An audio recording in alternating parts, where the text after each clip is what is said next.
Under the midnight sun of the Alaskan summer, a wanted man runs from the law. We're in pursuit of a Cadillac Escalade.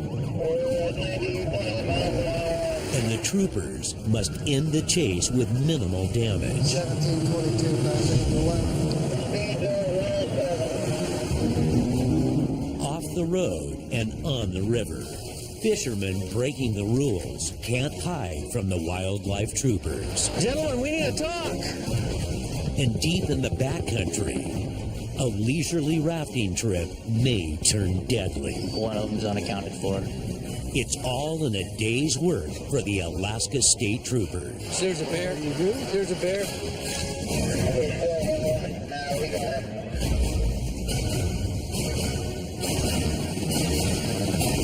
Outstanding.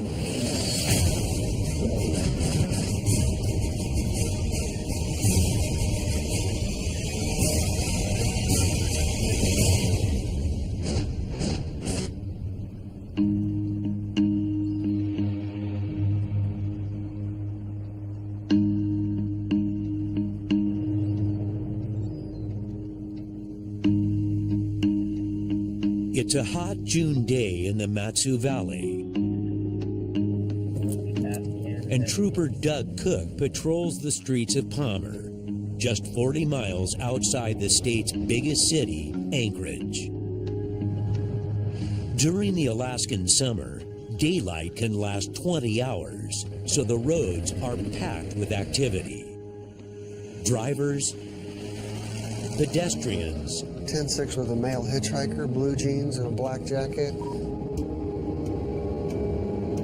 as well as other inhabitants of the 49th state.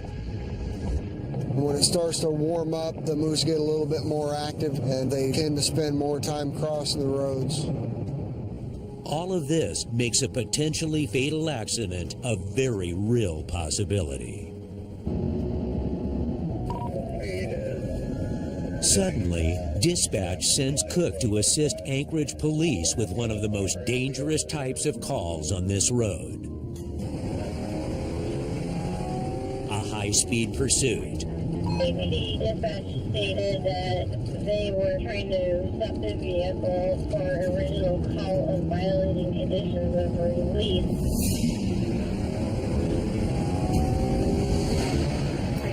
We're in pursuit of a Cadillac Escalade that APD attempted to stop and it failed to yield for them. About 1 mile ahead of us. Trooper Cook pushes his state-issued Dodge Charger toward its top speed of 129 miles per hour. It's a potent weapon in a high-speed pursuit.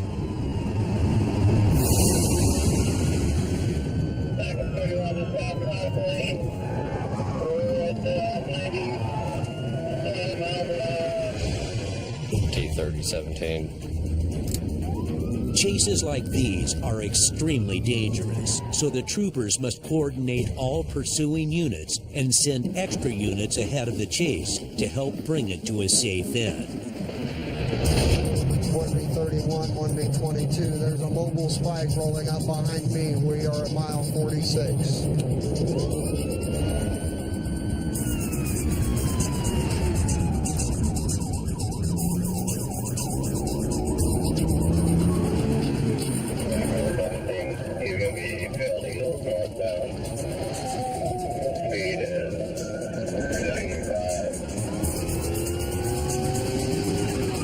Cook catches up with 2 trooper units, but they're still a half-mile back from the suspect. Back at 31 forward, 90, 5 miles an hour. He's crossing the rail line, just crossing again. 1B22, 34, 10-4, 1722, passing on the left.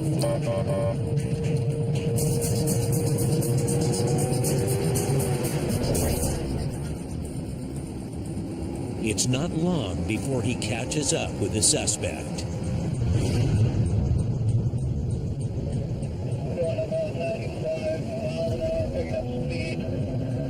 Road is still dry and light traffic. the vehicle on the right side. I've got the Charger behind us. I can take lead if you want. Go ahead, I'll follow after you. Passing on the left. Cook floors the Charger and moves into lead position.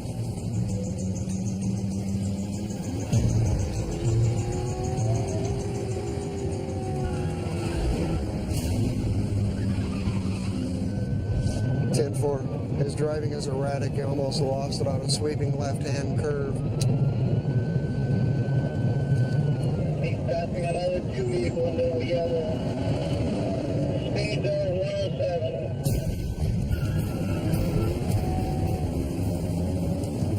107. 4 miles ahead, troopers prepare to deploy a spike strip. Spike strips are designed to rapidly deflate tires, bringing dangerous high-speed pursuits to a quick and safe end. 8422, confirm you're set up at 66. 34, just after the bridge. Back on 31, just got another vehicle on the double yellow. We're down to about 85 miles an hour. As they approach the spike strip, Cook backs off. We're at mile 65. I'm going to back off 1/4 mile. The spike strip is ready to go at the other end of the bridge. 8422, we're coming up to the bridge. And he's in the left-hand lane. Speed zone 107. Did he hit the spikes?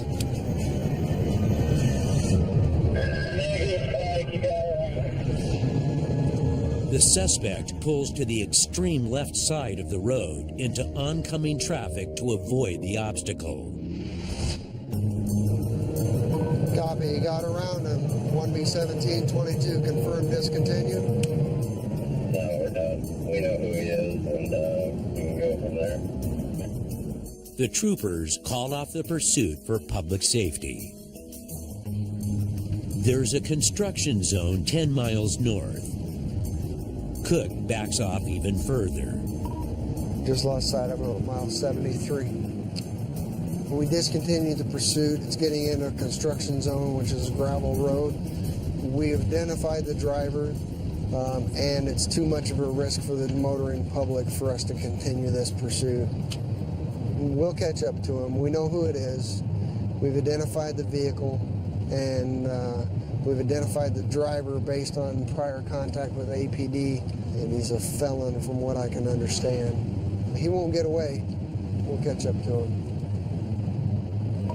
Taylor 42, be advised, I'm at 100 on the march, headed that way right now. Troopers from Fairbanks call in to assist in the pursuit. One unit is just 30 miles north and closing. We do have a unit that's coming south. I'm just going to continue to drive north until I meet with that unit and make sure he didn't crash between here and there, and he didn't run anybody off the road to get anybody killed. Be advised, I'm at 92 miles of the Parks Highway with, I believe that's the Cadillac right there. 1T42, 1B22. We're at mile 84. We're not going to be able to join you.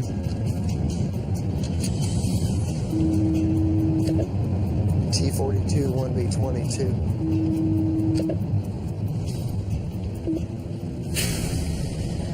One T42, 1B22. Suddenly, the troopers lose radio contact with the unit in pursuit.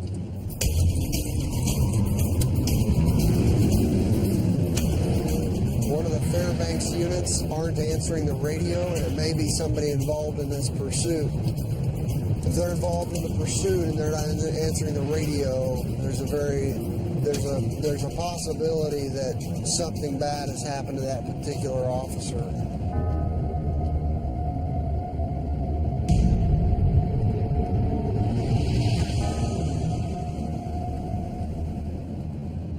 10 minutes later, they regain contact.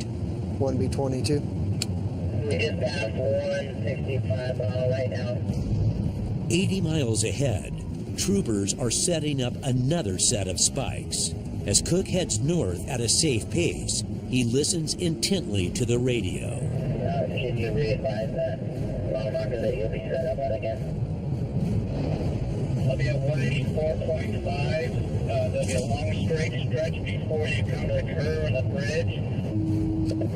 Should be about 2 miles out. Again, about 2 miles out.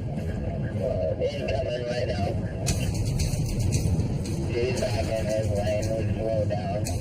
About 85, 90 miles an hour. And he's still weaving back and forth within his lane. 184. Dispatch 1042, 184 miles. Good. 184 miles coming through the bridge right now. Listen up.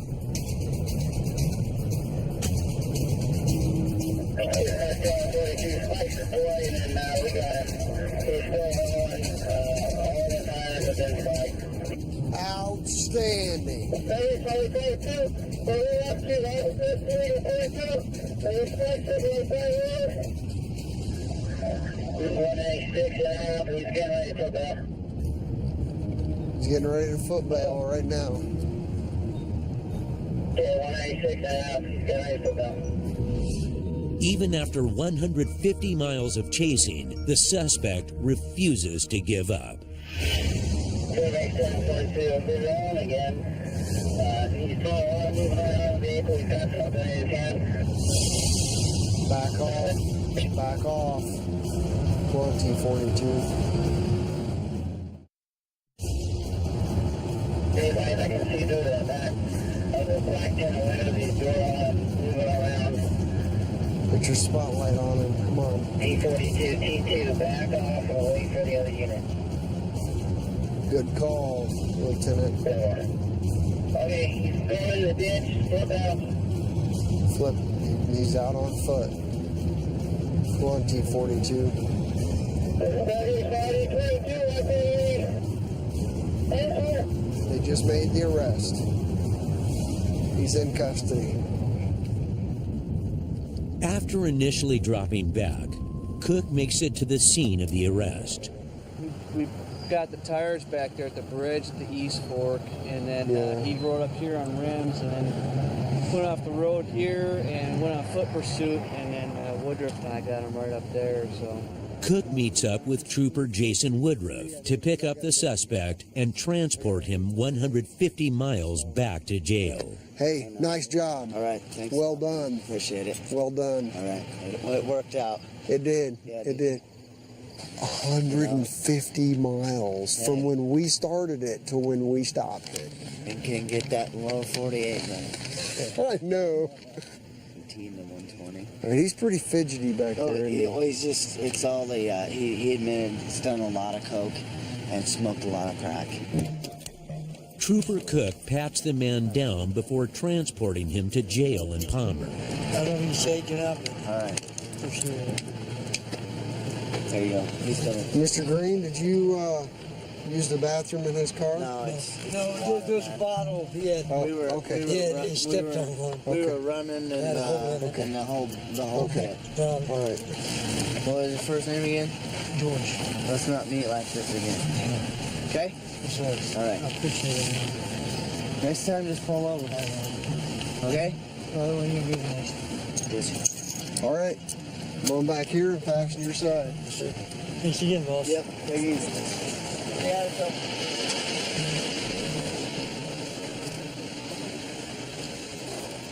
Okay, it's a little tight. Face me. Sit on the seat. And then swing your legs around. All right, Troop. Nice work. Thanks, man. Nice work. Good deal.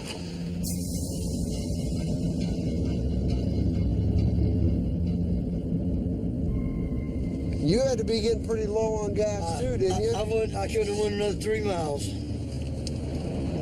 where were you headed? I don't even know where I'm at. I have no clue.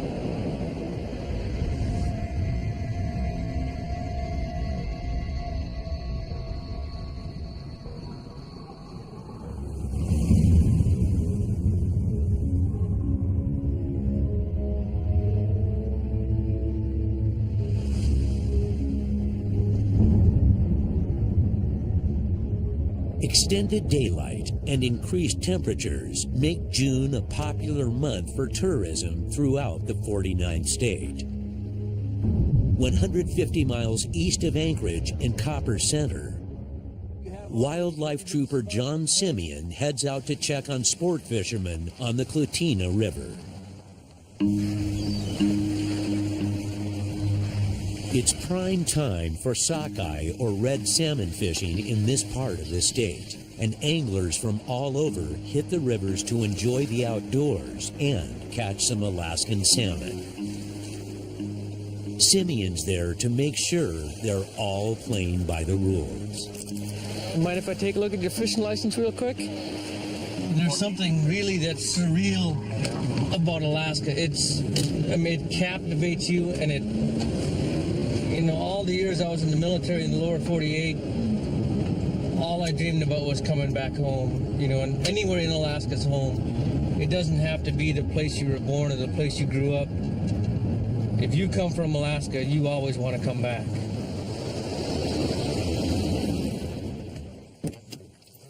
Today, he heads out to the harder-to-reach areas along the river.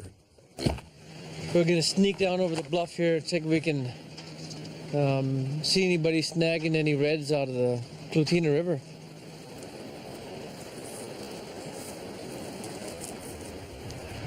Oh, there they are right there. A lot of folks were coming up here to experience Alaska. They want to go where other people aren't. They want to experience the Alaska. They want to see the wild and not be disturbed by anybody else. And a lot of times the guys who are going out to try and break the law think they're far enough away. I mean, if you were down there on the river, you wouldn't think that anybody else in the world is watching you. But then again, here we are. Ooh, there's a raft right there. Stopping by a popular fishing hole, Simeon spots a group of men and is immediately suspicious. You're gonna have to watch him. He's got what we call the keen-eye twitch going on. Right at the end of his drift, he yanks on his rod real quick in hopes to snag a fish. Fishermen here are only allowed to hook fish in their mouth. Snagging them elsewhere with their hooks makes for an easier catch, but is illegal. So let's sneak down to the bluff here where we can get a good vantage point and watch him for a bit.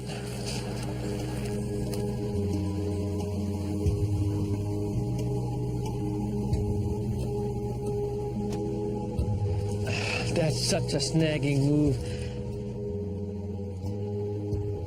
You got film of that guy over there doing that? What did Jack Nicklaus say in when he turned into the Joker? What is it? Wait till they get a load of me. Wait till you walk down this hill. Suddenly, one of the fishermen spots Simeon. His cover's blown. The old guy down here is cutting his hook off. He's done.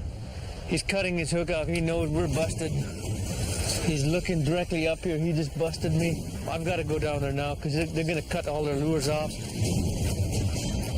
So this is going to be quick and violent.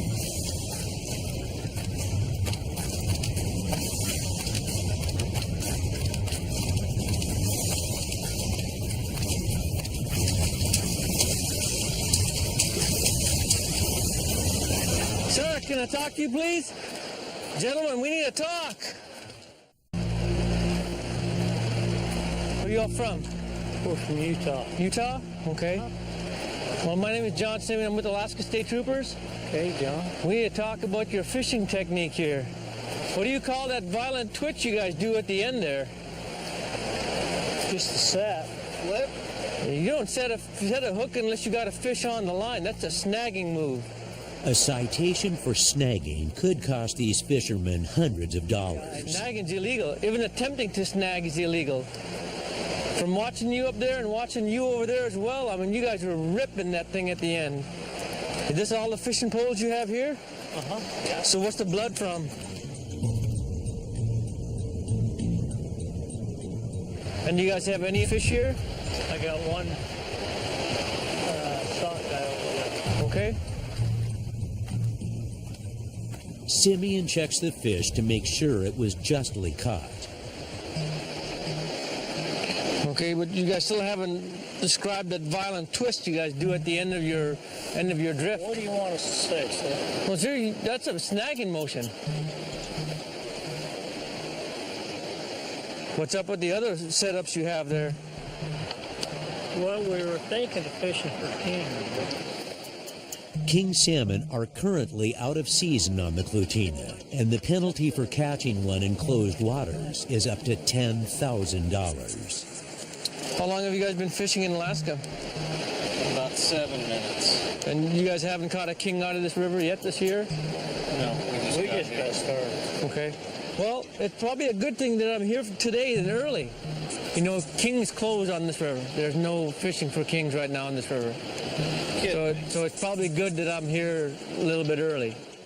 With just the sockeye, Simeon decides to let them off with just a warning. Maybe we'll just go through a little bit of education right now. How's that?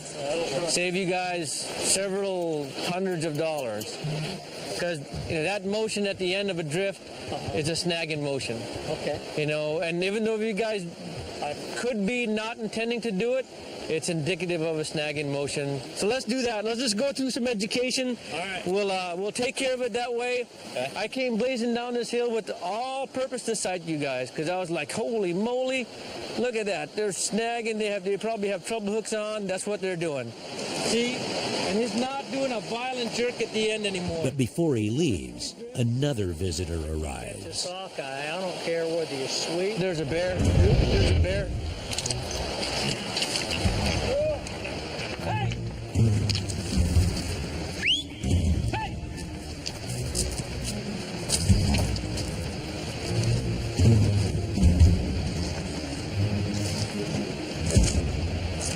Ran off.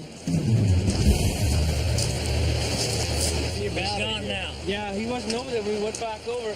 But if you can look, Black he was bear. he was sitting right in that clearing right there, looking right at us. Lead us out of here. I'm out. You got a shotgun. You guys are good.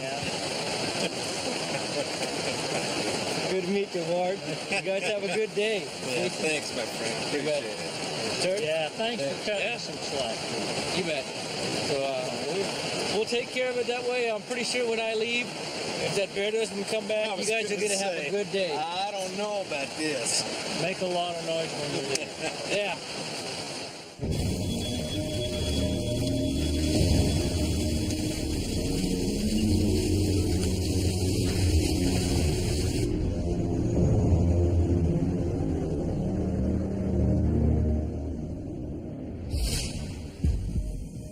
The tourist season's in full swing on Alaska's Kenai Peninsula as well. Cruise ships bring visitors from all over the world to ports like Seward.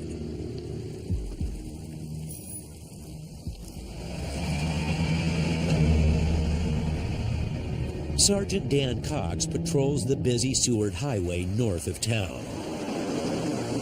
He's been patrolling the area for 4 years, but never tires of the scenery in his backyard.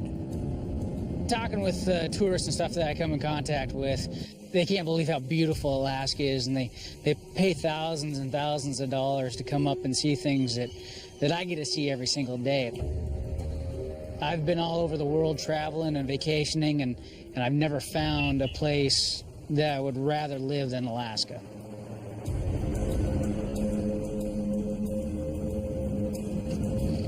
Pull out on my 1036. Today, Cox pulls over to assist Trooper Mike Zweifel on a traffic stop outside a popular campground.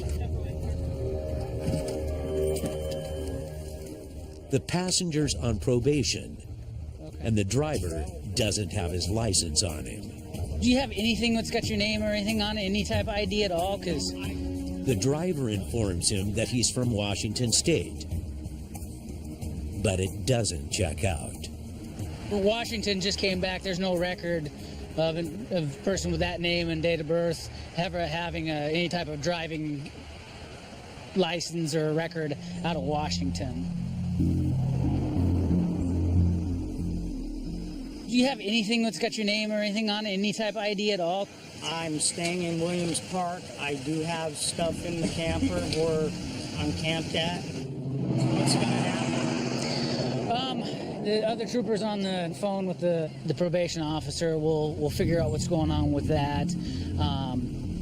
And it's up to the other trooper what goes on. The passenger's probation officer gives the troopers consent to search the vehicle. I do have a little container with a little bit of pot. Okay, where's that at? Yeah, hold on. Just tell me where it's at real quick. It's behind the seat, I think. Okay. What kind of container is it in? Altoid. Altoids? Is it? Do you mind if I open this? Okay.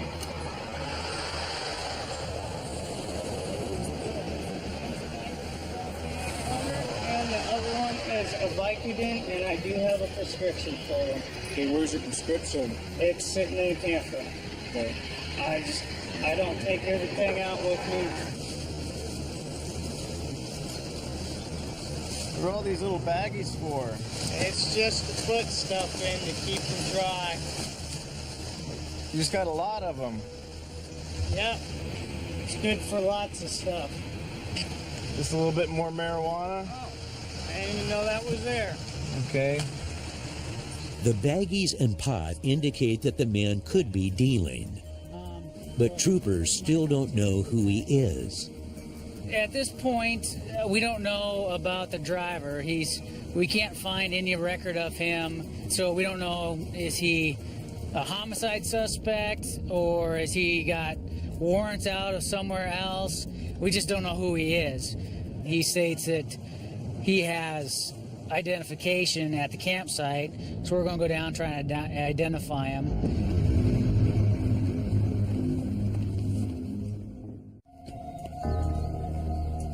At the campsite, the man can't locate the keys to his trailer.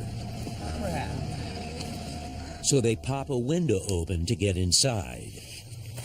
Do you have any weapons in there or anything? No, sir, I don't. I don't own any weapons.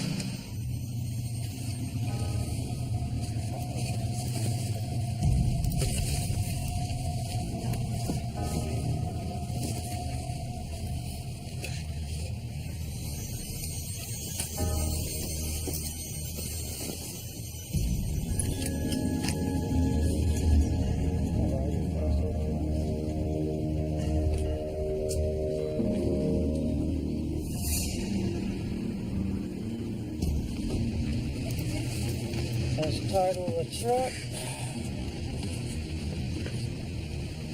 After minutes of searching, he's unable to locate his ID or a prescription for the Vicodin.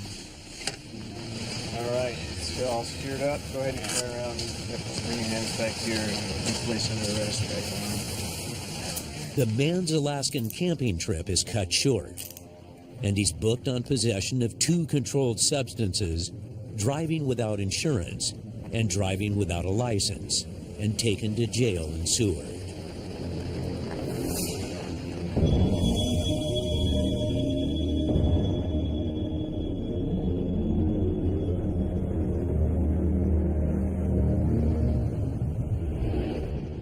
Alaska has the highest rate of illegal drug use in the nation. So the troopers are always on the lookout for drugs on traffic stops, especially on busy roads like the Seward Highway. Back on patrol, Cox spots Trooper James Buttery on a traffic stop.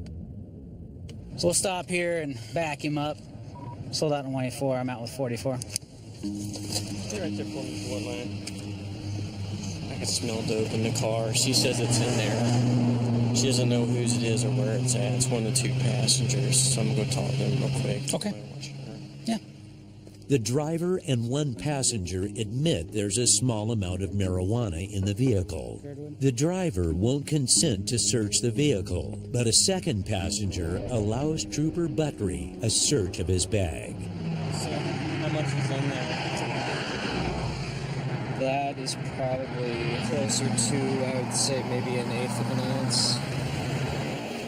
With the pungent odor and the amount of bags left unsearched in the vehicle, Buttrey's not convinced this is the only weed inside. Well, you told me there was some. Well, no, I know. And then he told me there was some, and then he gave me some that didn't match the amount that you told me. And I see where you're. You see where this starting to build with me is. There's a little bit more in there than what people are telling me. Did you give me consent to search your vehicles just to see if we can locate the rest of the stuff and get it out of the way? I just don't think it's necessary to search it, but You don't think it's necessary? I don't think so. Just no. I think it's That's your choice. Just hold on 1 second. There's more in there. It's littered everywhere in there. You can smell it everywhere. I mean, like I said, stuck my head in the car. As soon as the wind hit, it just came out of the back. And that little Tupperware container he gave me ain't what it all came from. There's more in there. The red-headed passenger. I don't remember what his name was. He's the most nervous out of every one of them. But he's the one that's... And that's the one you found it on? No, I found it on this guy. He's the one that gave it up to me. But the guy in the front passenger seat right now, he's the one that, when I told him I was seizing all the bags in there, his eyes got about as big as dinner plates. Without the driver's consent to search the vehicle, the troopers seize the car and apply for a search warrant from the judge. Back at the trooper post, the judge grants the warrant and Buttrey's search begins. If I start with one side, I try to search all the way around the vehicle to the other side. The object is not to bounce around, because if you bounce around, you're going to miss a lot of things inside the vehicle. They'll actually cut things out and build hidden compartments inside of containers. Common places are in the dashboard, under the seats, hidden compartments built under the seat, traps in the floor. Just about anywhere you can think that somebody can cut a cavity out of somewhere and build a box, they can hide it there. Oh, there we go.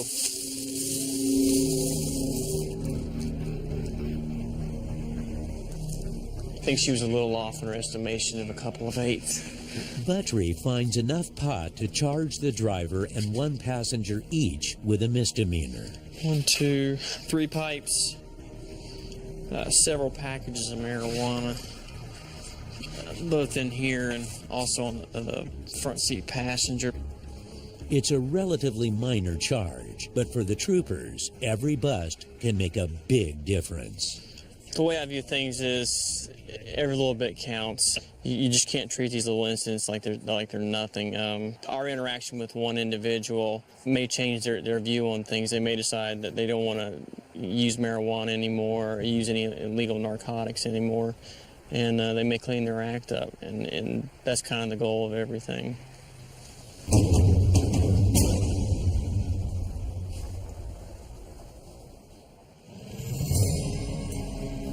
June means time for fishing. And in southwestern Alaska, the Kuskokwim River outside Bethel is a regional fishing hub. Over 20 hours of daylight a day provides ample opportunities for a catch. In front of Cesar's on Front Street. Officer Jeff Lee is a 2-year veteran of the Bethel Police Department. Hi, Officer Lee, Bethel PD. The reason I pulled you over, you're going about 247 miles an hour. Oh my! You got your driver's license, registration. I know you're delivering pizzas, but we don't have that 30-minute guarantee here, do we?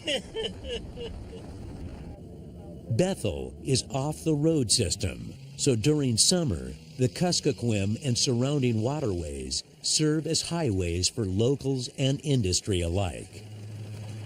Over 60% of the town's population is Native Alaskan, mostly Yupik Eskimo, many of whom still speak their native tongue. Mani kuskokfagmi nunachok ni witatulit angyagun Mam tres gemuntai lachtut. Kipus vichluding.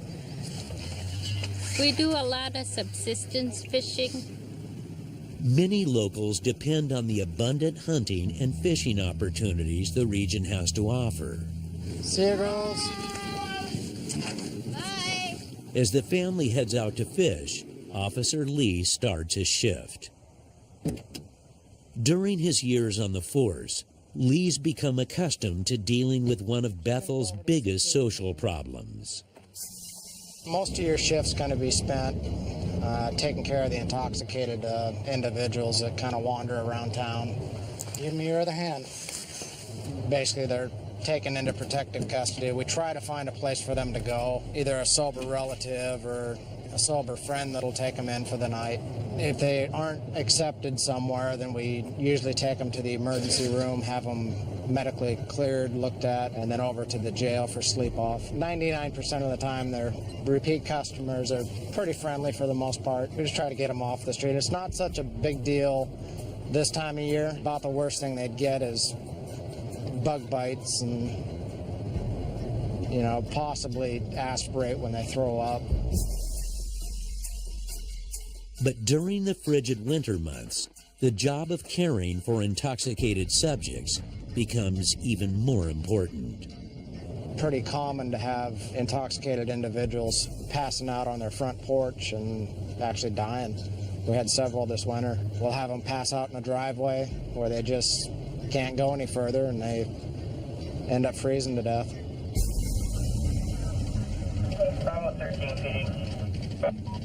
Go ahead. On the other side of town, Officer Colin Sims is responding to reports of an unresponsive man lying in the grass. Copy, thank you. We'll go talk to him.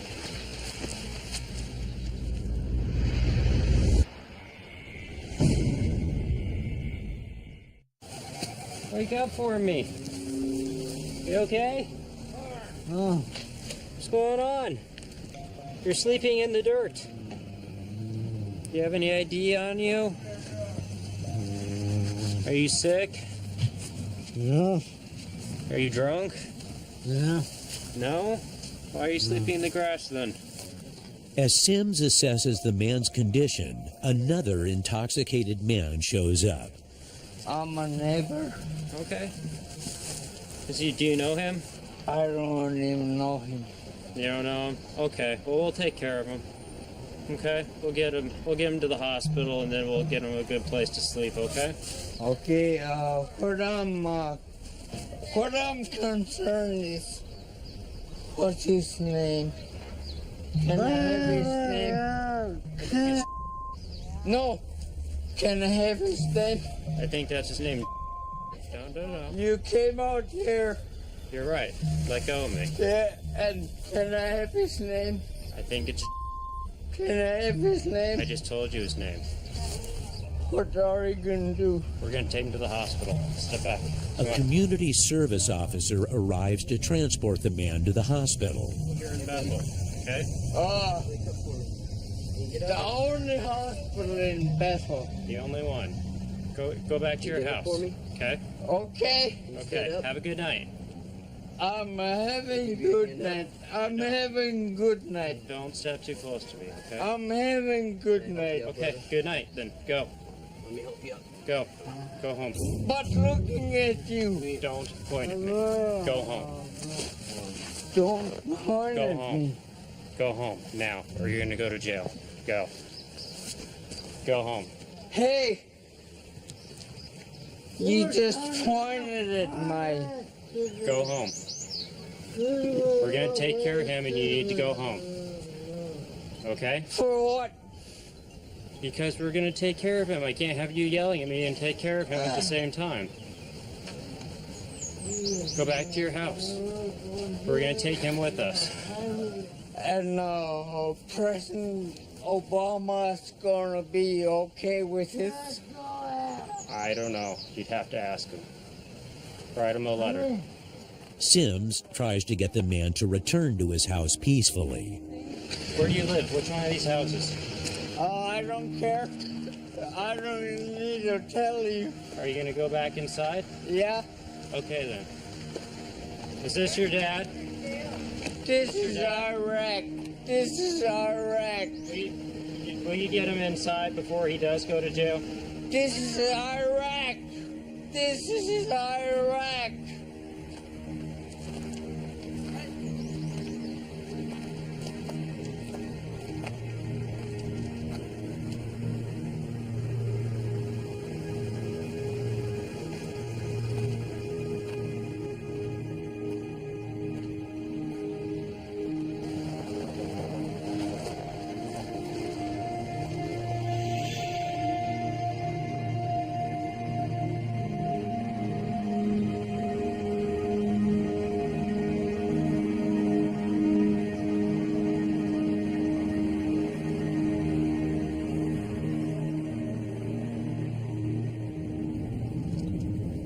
Back on patrol, Officer Lee gets word that another officer has a well-known bootlegger in custody. 33 communities in Alaska have banned alcohol possession completely because of the many problems it's caused. In Bethel, residents can legally order limited amounts of alcohol from Anchorage, which bootleggers then sell to the surrounding dry villages for profit. Under the midnight sun, Lee heads to the scene. 2352.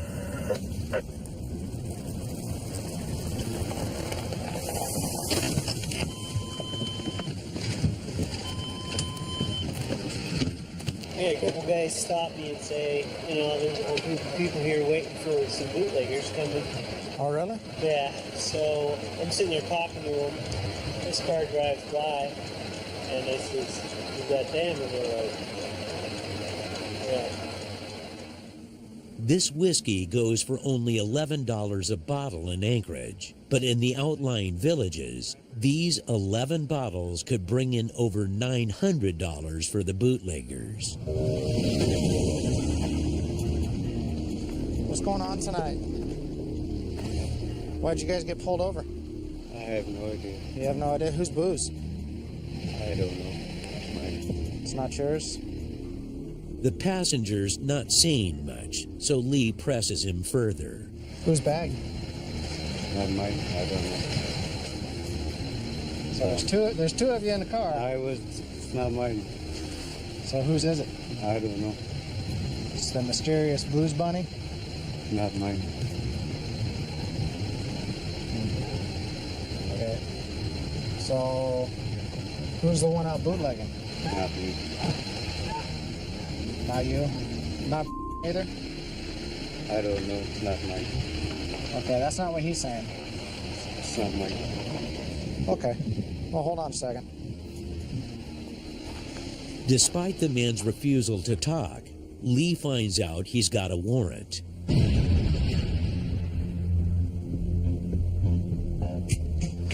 You have a warrant for your arrest. Turn around. Put your hand behind my back.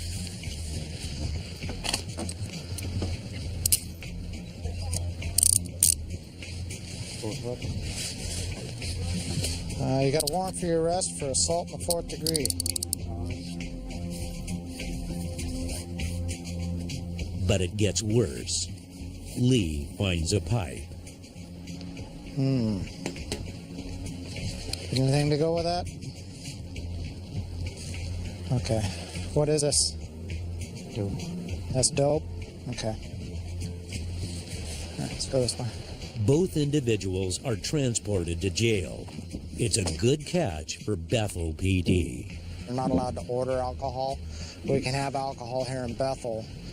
Well, they come in to town here to buy bottles of booze. $80 a bottle, $85 a bottle here. Times 11 bottles. It's pretty good business here. Moral of the story is, it ain't worth it.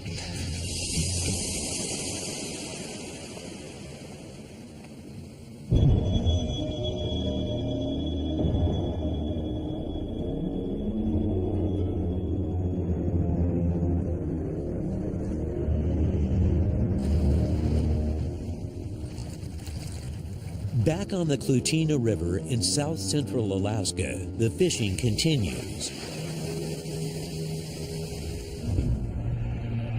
But 40 miles south, trouble. Hey, we've got a little situation down here. We have some people that are flipped over on the Tonsina River. A pair of rafters are in trouble on the perilous whitewater of the Tonsina River. About an hour and 45 minutes ago, we received a call from dispatch reporting that we had 2 individuals flipped over in a raft. One of them is unaccounted for. One of the victims was able to phone his friend before his battery ran out. He called the house saying that there had been an accident. The other gentleman had jumped out of the raft onto a pile of debris and that the raft had capsized. After that, he was around the bend from him, did not have visual contact with him, that the raft and all their survival gear was downstream. This river is very treacherous, a lot of rocks, shallow, narrow, and fast. So it's not going to be an easy river to navigate. And we have a trooper here who's very proficient with a riverboat, and he's not willing to go on this river because he knows this river is very treacherous. So the safe thing to do at this point in time is call in a helicopter. One man remains unaccounted for and his conditions unknown.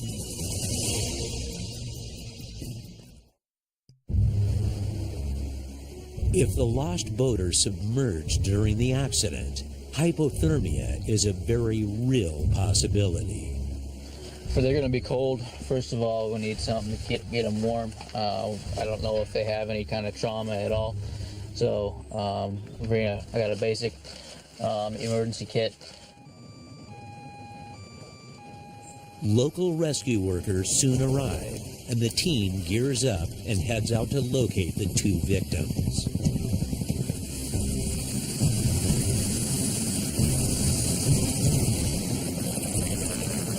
All right, we have good power. Here we go.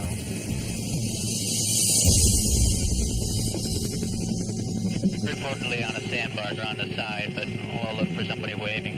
Yeah. What kind of raft was it? As a cataract. The blue cataract. Okay.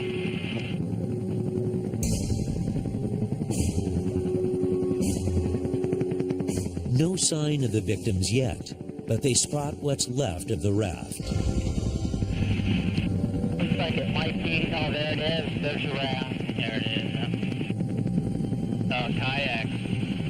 Holy cow. A little inflatable kayak. And they were coming down in that? Holy cow. They told me they had 2 people in that little kayak? Holy vey.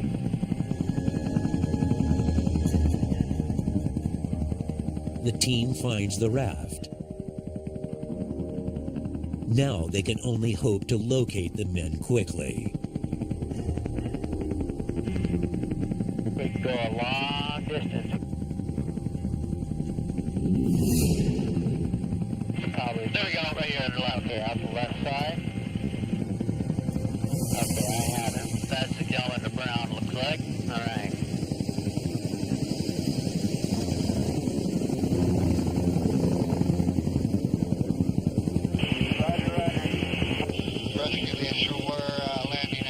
Trooper Duel assesses the first victim. All right, let's get into something warm here then. You need any water or anything? Are you hydrated well, other than being soaked? Get some water? All right. Sounds like you're in pretty good shape. You know what day it is today and all that? Yeah. About the closest I've come to dying ever. Yeah. You swallow a bunch of water? Wasn't so much water, but I ended up down, I think I got caught on that snag right there. My life jacket got caught on the snag. And on this one in the center of the river? I think it was this one, and it just held me under for about, I don't know, a long time. Yeah, that's scary. Yeah. That water comes down, it puts a lot of pressure on you. You have to respect the water, that's for sure. Yeah, for sure.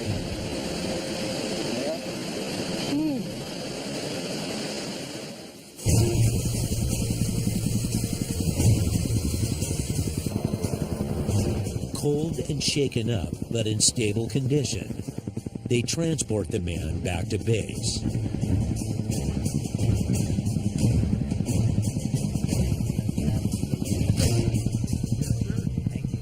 And then head back out to find his friend.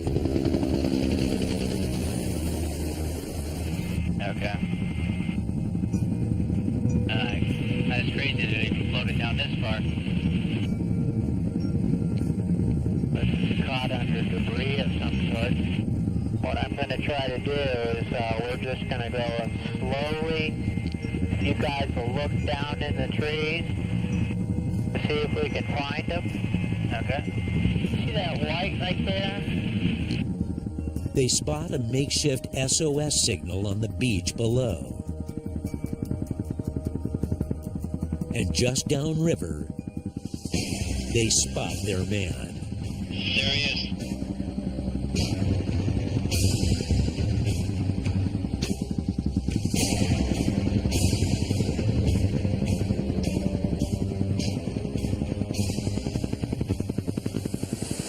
Sticking your gear, you got it.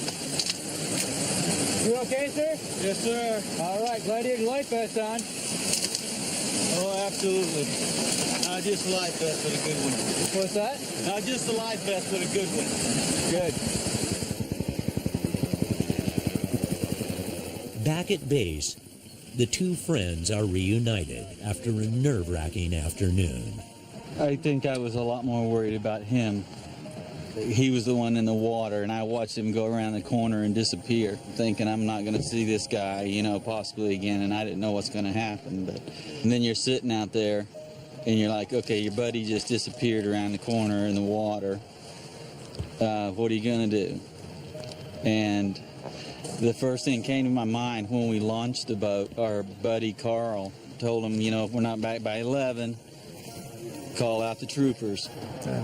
So that made me feel comfort. I'm sitting there thinking I might spend the night out here, but somebody's going to be looking for us come tomorrow. We got everybody out. Everybody's safe. So it's a good day. That's why we like it to end.